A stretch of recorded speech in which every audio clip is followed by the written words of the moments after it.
Hey, what's going on, guys? My name is Victor and welcome to my YouTube page, which is all about helping people navigate their spiritual awakening process. And every Friday I do a question and answer video where I answer my subscribers' questions about the Ascension or the awakening process. I always leave a list of the questions right down below in the YouTube description box. This next question I'm really fond of because someone asked it on my YouTube page and then a whole bunch of other people chimed in, so I can see quite quickly that a lot of people are going through this sort of situation, and I've gone through it too. I'd be happy to share on it. And what I'm talking about is your parents not really understanding, and many of you not accepting at all your choices in life, your definition of who you are and what you're going through, your definition of someone who's awakening, kind of outside the confines of religious dogmatic ways of framing the awakening process. More of like you start talking about ascension and vibration especially, and a lot of people feel very unaccepted, and some of them very ridiculed by their parents, and they wonder what to do to deal with it. I don't really have an easy answer, man. What I've concluded is that this is sort of the path we chose. We chose to come in and be like the people who do stand out, who are seen as quite weird and different. But that's what the world needs. Enough people who are different to stand out, initially being looked at like freaking wackos, but eventually, as the light worker like community, the first wavers, however you want to term it, awaken and just start living their life, people will not be able to help but notice their light. And they will see there is something perhaps to what they've been talking about and saying. So you have to go through the phase where everyone doesn't like you and thinks you're stupid and thinks you're mistaken and thinks you're wrong and perhaps a little bit crazy. Welcome to this is the path you chose. And if you have like parents who are very religious, who see things like Kundalini as being an evil energy or a serpent energy, and see like the awakening outside of defining it like, whatever, some kind of Christian way of framing it, they're going to see you as like blasphemous and that of the devil. And I'm sorry, there's nothing I can do to help you with that. What you could do is accept your situation, accept that you're likely not going to change your parents' mind, and nor should you try, because you don't appreciate them, I'm sure, trying to tell you who to be, what to do, how to frame your life. So therefore, show them that same courtesy and not need to make them understand what you're going through. Because if they're very firm in their beliefs, which are very powerful, the people who are really like extreme religious extremist people in the religious communities, there, good luck getting them to budge even a little bit. I would not even waste my breath. Look like Malcolm X, John Lennon, Martin Luther King, people like that, Gandhi. Look at all the hate they got. Look at all like the looks of like people like, who is this guy? Gosh, they're so weird. They're so out there. They don't belong here. Ugh.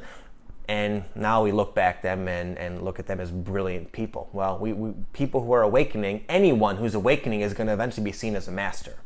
Okay? And the master's path is that of what we just described.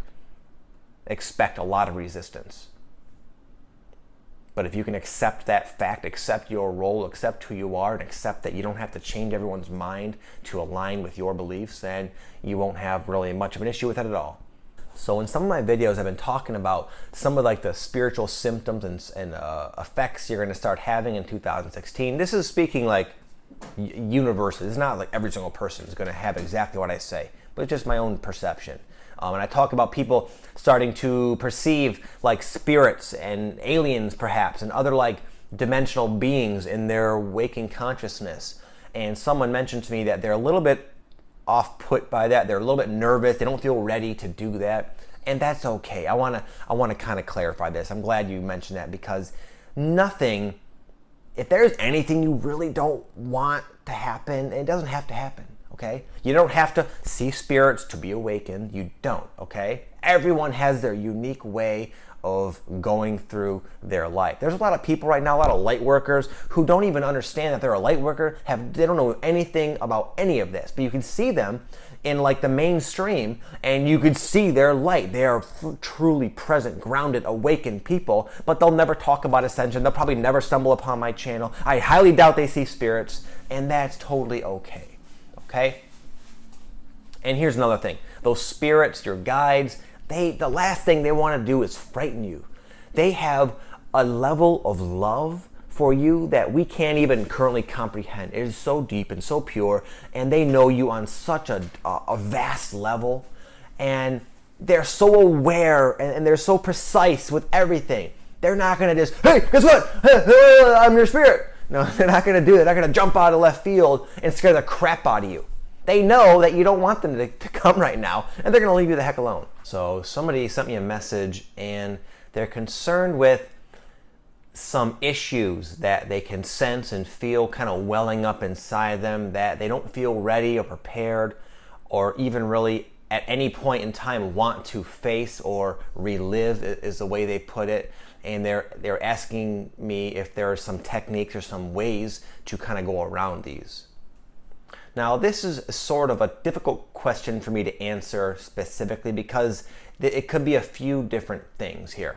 Okay, it could be your perception of what it is to relive the situation, and I'm not implying that you assume that you have to relive it literally, but a lot of times it's more of just a lesson that needs to be learned rather than having to re-experience all the exact feelings that came along with perhaps a very traumatic experience. Sometimes it's just about accepting that this thing had happened to you, but also in accepting it, recognizing that you don't have to walk around with the beliefs and the emotional states associated with it any longer, because it makes no sense to do that.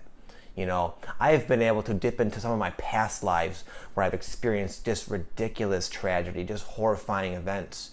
And I've carried these fears and anxieties associated with them all around in this current physical life here.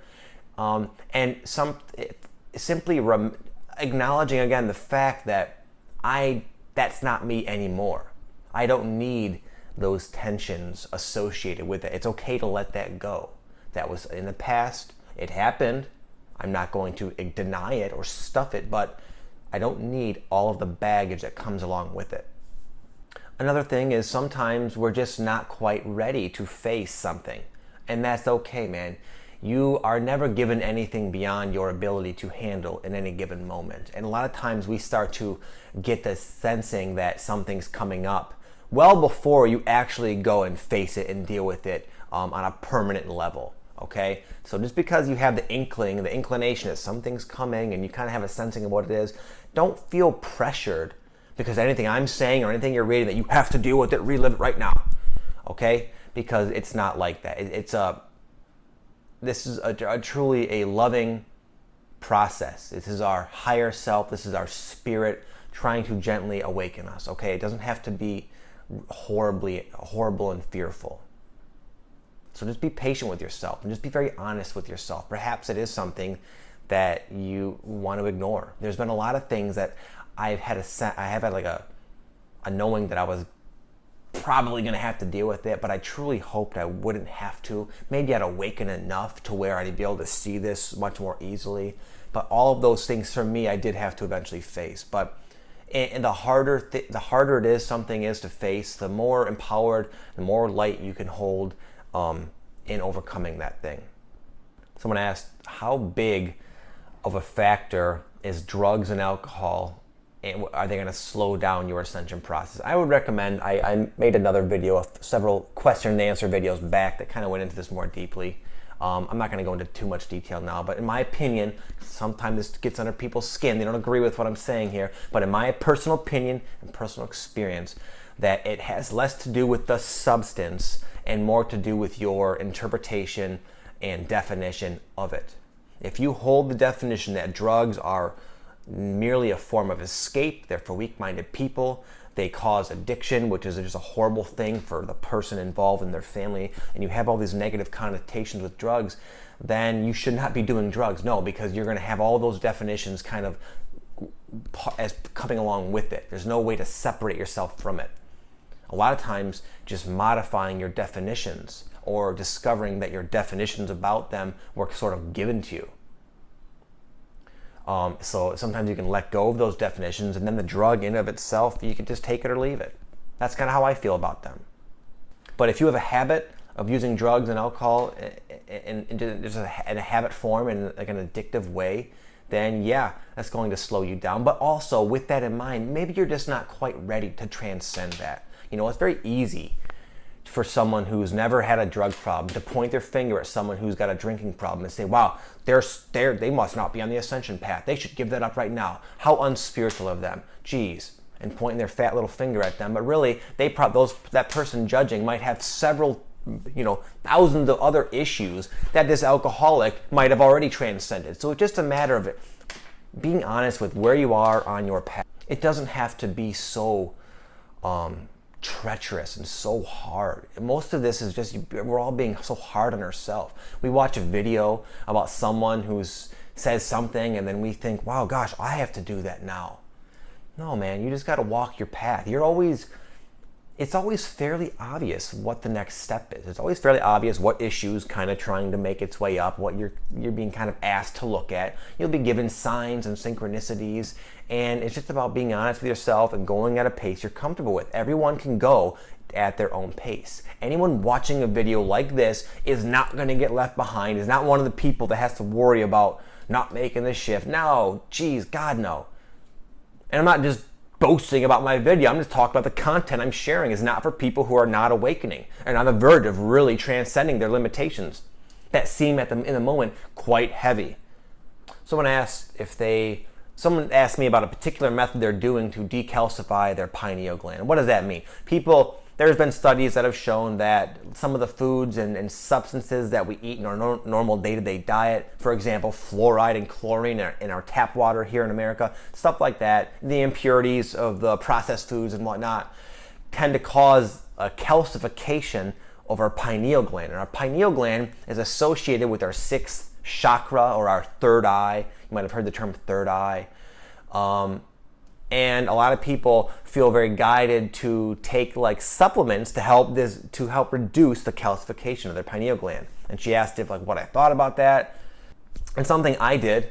It felt relevant at the time for me. In retrospect, I don't know if it made much of a difference or is that important, but at the time it was very important to me. I bought a whole bunch of supplements. I went on a very, very purified, rarefied, like super uber clean diet. I was meditating. I was taking supplements like raw cacao, a lot of like your different green algae like spirulina, chlorella, bee pollen, which is not a green algae, but it's another superfood. Shilajit. There's a lot of different supplements you can look up online. They'll tell you what to take. If you feel guided to do that, then do it. But just because if you're just happening to be watching this video, don't think, oh gee, out of fear and anxiety and concern, I got to go decalcify my pineal gland or I'm not going to awaken. Don't have that. Don't get into that. That's not going to help you. That mind state is going to harm you far more than the calcification, I promise you. But if you feel excited about the idea of decalcifying and maybe you're kind of intrigued by some of the effects of having done that, like more likelihood of you having a lucid dream, greater clarity of your third eye and your sixth chakra, and if you just feel kind of excited and you're kind of in that health mode, then go with it. Let your excitement and enthusiasm be your guide rather than like your mental definitions of what you think you need to do. Especially, and I'd be more concerned with if you're doing something out of fear, like I gotta catch up, I gotta decalcify this. That again it's gonna harm you far more than the calcification. Okay.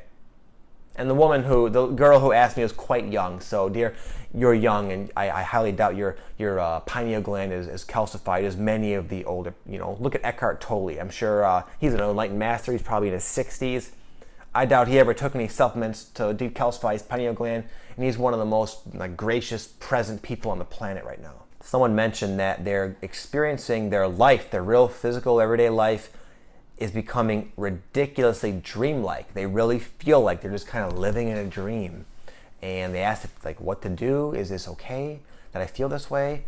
And I've experienced this quite a bit, especially in the beginning of this year. I really realized just how dreamlike our physical reality actually is.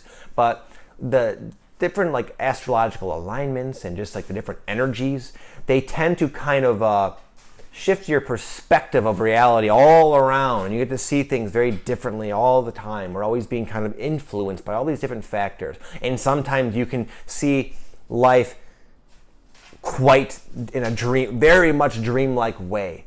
And it's okay, man. There's benefit to it. It helps your consciousness realize that it really is a dream, that this really is just a projection, that there is no out there. But at the same time, you can't be foolish. You really have to, at the same time, be kind of grounded. Don't abandon your intellect. Okay? You don't do something so wild and out there that makes no logical sense, okay? Because these energies will shift, and you might have done something ridiculous that you look back and say, oh my goodness, I made this stupid mistake. So just I recommend to kind of play it cool when you're feeling that way. Accept it. It's not good or bad. It's kind of cool and interesting, I find. But it's not a time to take like very solid, concrete, drastic action in a new direction, usually. So some of you guys have expressed that you're finding yourself really like you feel kind of trapped and presently stuck in a life situation that you're becoming more aware of, more acutely and keenly aware of just how dark and negative it is. And yet you're not in a point in your life where you can just move or get out of it or quit your job or whatever. And you feel this energy of this place is like dragging you down, like regressing you. I've been through this a lot of times, and I know exactly how you feel. I mentioned in a past video that me and my wife had this real nice home, and we were kind of set, and we too started to wake up to the fact that, wow, we do not like it here. We just hate it here. We used to always drive 45 minutes away just to go out to dinner and just kind of hang out like away from our city, and we could literally feel the density as we drove back to our house. It's just a very low vibration area. We hated it.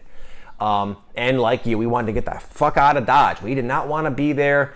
We felt it did influence our vibration and everything, but we're on Earth. Things do take time, and it's nothing to really concern yourself with. Use that as motivation to build yourself up, do whatever needs to get done in a practical sense so you can finally move away or transcend your current limitation. And here's the key: accept that you might be there a little while. You know, for a while, me and my family, we want to move. We want to move to San Diego, California. God, we love it there. Thinking about it just makes my heart sing. I'm so passionate about it. But for the longest time, I had such a strong longing to get there, and it started to really color my present moment very darkly. It made me realize how much I don't like it here. And that was a disservice to myself. It had made me miss the beauty and like the cool things that are still here, even though I'm not quite ready to make that move and make that jump. I know it's in my cards. I can feel it in my heart. And when the time is right, I'll go. But I have learned to not need to go now because of the energies, no matter how dark they are.